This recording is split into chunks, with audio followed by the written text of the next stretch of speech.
I happened to be reading Wayne Allen Root's Las Vegas Review-Journal article this last weekend when I was there, and I thought it was really interesting. I don't want to get into the race-baiting stuff that he talks about. That's not what this show is all about. But the economic news for literally all Americans is really, really spectacular.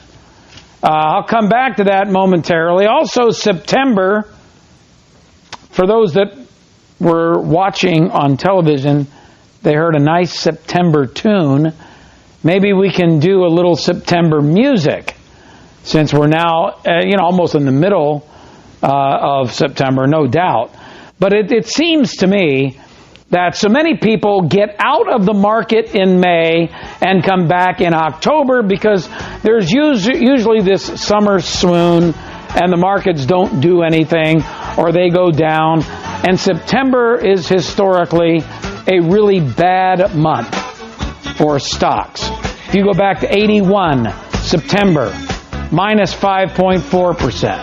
1960, minus 6%.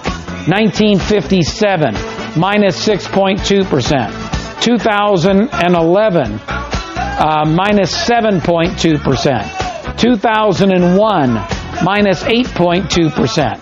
1986, minus 8.5%. 2008, minus 9.1%. Are you kidding me? It gets worse from here? Yep. 1946, minus 10.2%. 2002, minus 11%. 1974, minus 11.9%. September is a bad month, historically, until it's not. And for people to make some value judgment as to whether they should be in the market in September or out of the market in September based on historics, or should I say hysterics, is ludicrous. So I heard someone talking on the radio the other day about, the go away in May and come back in October, which I guess has some historical significance. But is there really such a thing? The history book we're going to be writing in Tomorrowland is not going to be similar at all to history in the past. We live in a totally different world. We have $20 trillion plus in debt. When did we ever face that? We have 4.2% economic growth. When was the last time we saw that? Or at least on a consistent basis.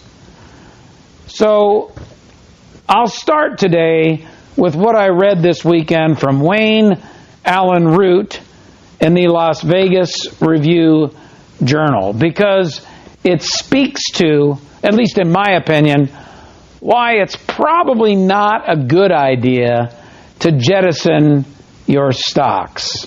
Sit back, folks. Relax. It's the Ray program helping you to make better money moves. Now, I'm not suggesting you shouldn't rebalance your portfolio and scrape some of the cream off of the top and reshuffle and all that stuff. No, that's something for you and your advisor to discuss.